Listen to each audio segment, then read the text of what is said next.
Well, Tony, it's hot off the presses. Today we're going to talk about the freshly released edition of the Unstuck Church Report. And Tony, when we focus on the data in these quarterly reports, I see that glimmer in your eyes. You're really Do you see looking it forward to today? today's conversation. I do. I do. All right. Yeah, I get excited about this, Amy, and there's reason to be excited. I mean, it's obvious that the content in this report is helping people because we now have over 10,000 subscribers to the Wow. quarterly report. And if you're not subscribed yet, you can do that at the unstuckgroup.com/trends. But we have taken the time. Actually, we did this past summer. We kind of refreshed the survey process, and because we wanted the survey to be more accessible to more Mm-hmm. churches. With that, in this quarter's report, we're kind of featuring a look, and we've done this in the past, but it's been a long time since we've kind of dissected the information in this way. We're kind of taking a specific look at the differences between growing churches and churches that are plateaued or in decline. And we'll probably hit some of that in today's conversation as well. But if you are subscribed to the Unstuck Church Report, you'll receive a reminder every quarter to refresh your data. And of course, the more churches that continue to participate, the more detailed that we can get in the analysis going forward. And if you want more data about churches similar to yours, you need to participate, and you need to encourage your friends at similar churches to do that as well. But as a result of the information we collected in January, I think it's going to not only be helpful for you to take a look at the report itself, but because of that, this today's conversation should be a lot of fun as well, Amy. Yeah, Tony, you mentioned differences between growing and declining churches. Why don't we begin there in today's conversation? Having read the report, it seems like the good news is that most churches are growing. Do you agree? Yeah. Yeah, that really is probably the headline in the data this time around. In fact, average weekly attendance, if you're just looking at year over year growth, attendance is up 22%, and that's great news. And by the way, we're talking here about total attendance, so that's everybody that shows up for a service on Sunday morning, adults, students, kids. And 4 out of 5 churches reported that they're experiencing an attendance increase in the last 12 months. Now, some of that is to be expected, of course, because many churches were still recovering from the pandemic shutdowns back in early 2022. But if 4 out of 5 churches are experiencing attendance growth, that also means that 1 out of 5 churches is plateaued or they're in decline. And again, I want to unpack some of those differences in Mm-hmm. today's conversations. And this is probably, I don't want to assume it, but we're talking about in person attendance. I'm still That's working with right. churches that are sometimes adding their online and their in person together. Our data is based off of truly in person attendance. That's right. So, And we'll talk a little bit more about online too as we go today. oh, great. Well, Tony, when you compare both the growing and declining churches, it sounds like there's some clear distinctions that emerge from this Times report. That's right, Amy. Let me give you some examples. So, we found that growing churches are more likely to offer only one style of worship, and it's a contemporary or modern worship experience. And growing churches are not offering as often traditional worship. Mm-hmm. Growing churches have a higher percentage of people engaging in online services. So, again, we'll get back to that in a Mm-hmm. moment. Declining churches, on the other hand, have far fewer first time connections to the church, which indicates that they've probably become insider focused over time. Declining churches have fewer people making decisions to follow Jesus or get baptized. And it's not just a numbers thing. We're kind of comparing the percentages of people Mm-hmm. crossing the line of faith compared to attendance and the trends that we're seeing in attendance. So declining churches just aren't seeing as much life change that's happening in people's lives.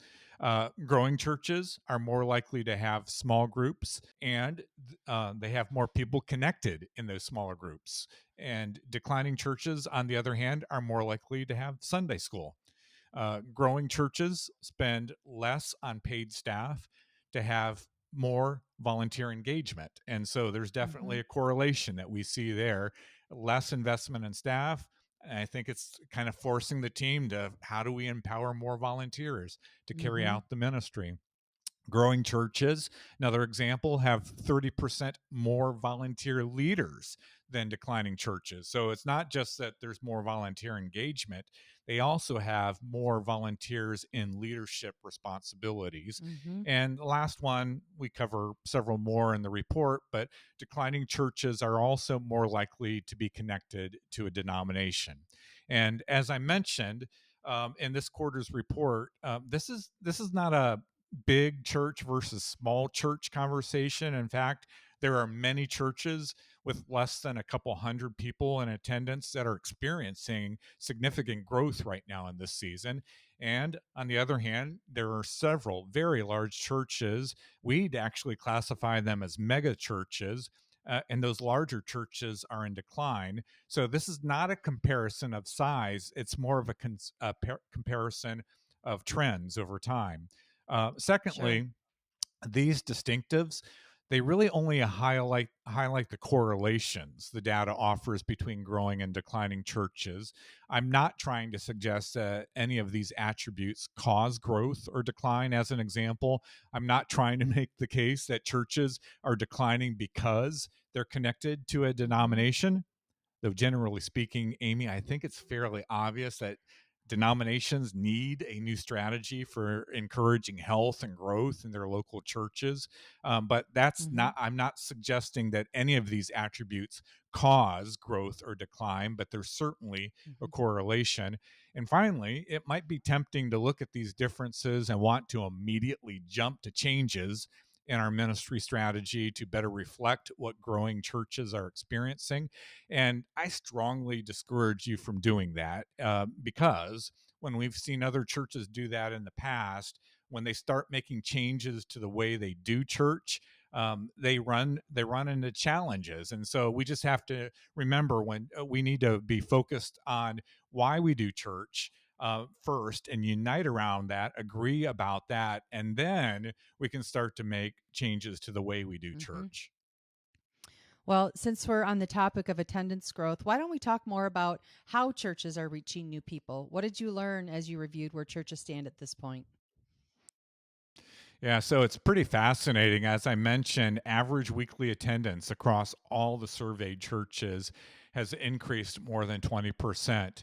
But some of the fascinating, when you dig into the data a little Mm-hmm. bit further, you find that churches over 1,000, so the largest of the churches, are growing faster than the smaller churches. But all churches are experiencing attendance increases across the spectrum. But this is fascinating. Churches of 1,000 or more people in Mm-hmm. attendance, year over year, they are experiencing a 35% increase in Wow. attendance. Wow. And so I mean, that's phenomenal. That's very encouraging. And then getting even more specifically, if look at kids attendance, comparing year over year attendance in kids ministry, there was an increase of 25% there. Students overall, a 31% increase. And so both of these factors are very encouraging, because what it shows is both kids and students attendance is growing faster than adult attendance, which means, especially for these larger churches, they're reaching younger families. Mm. And that's always been an indicator of health in churches through the years.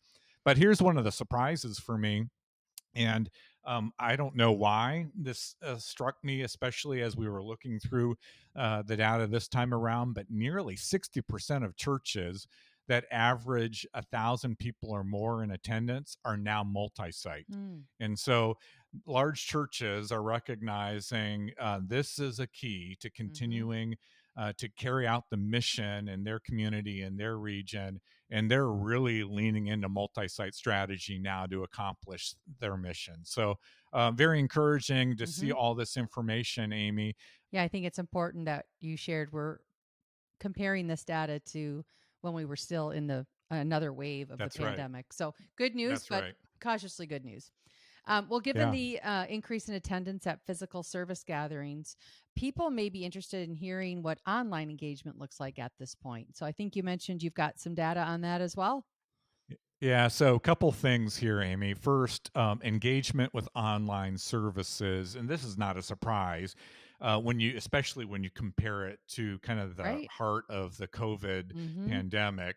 Um, Engagement with online services continues to decline year over year, and the average number of online service views. And here again, we're just trying to create apples to apples comparison across all churches. So we ask what are the average number of online service views of 1 minute or more per week that you're seeing?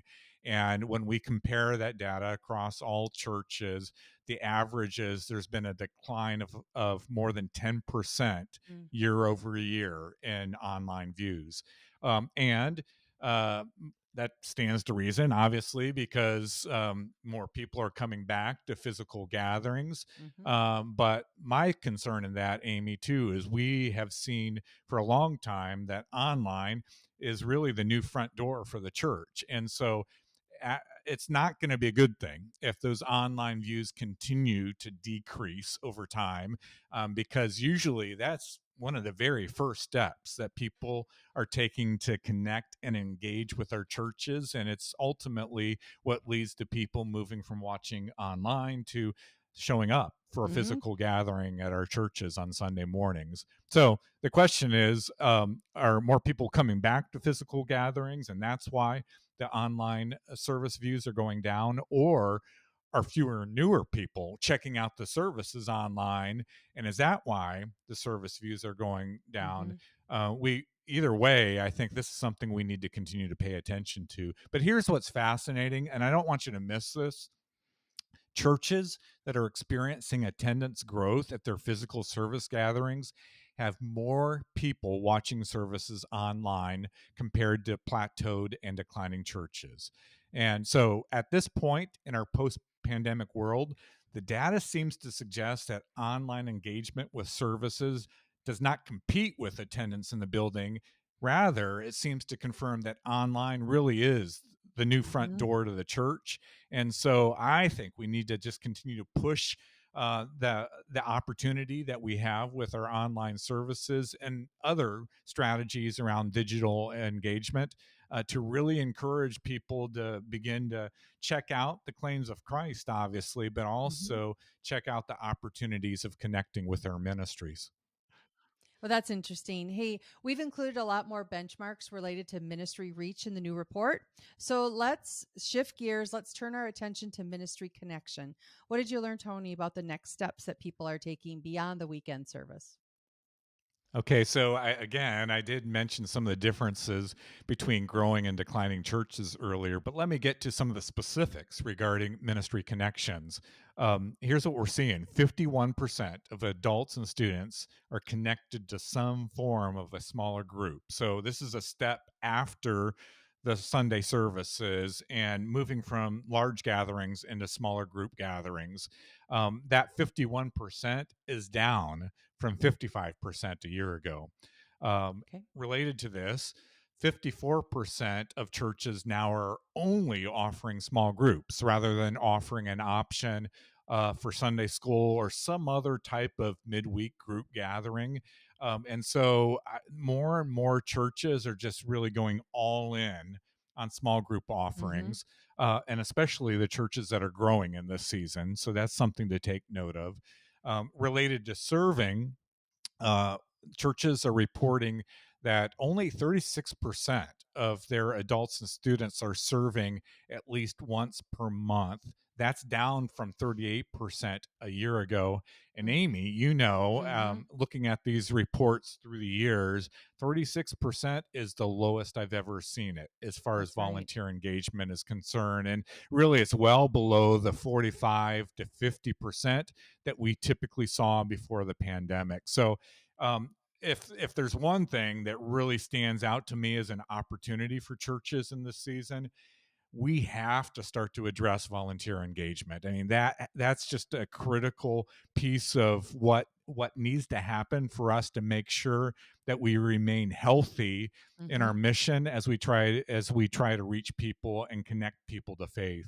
And as I mentioned in the report, this is one of the clearest ways I know to help a church get unstuck. You have to mobilize more people into serving. And I know this because the data confirms that healthy, growing churches have 15% more people volunteering than declining churches. And more importantly, growing churches have 30% more volunteer leaders. Or another way to say this, it's like this: you can't staff your way to church health.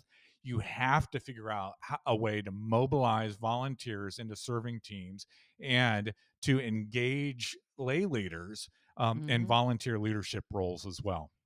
It's really good. All right, Tony, any final thoughts before we wrap up today's conversation? Well, Amy, we didn't have time in today's conversation to talk about some other key differences we're seeing between growing and declining churches. But if you want to see the data and learn more about what other churches are experiencing, you can go to the unstuckgroup.com/trends to access the current report and to subscribe to future releases.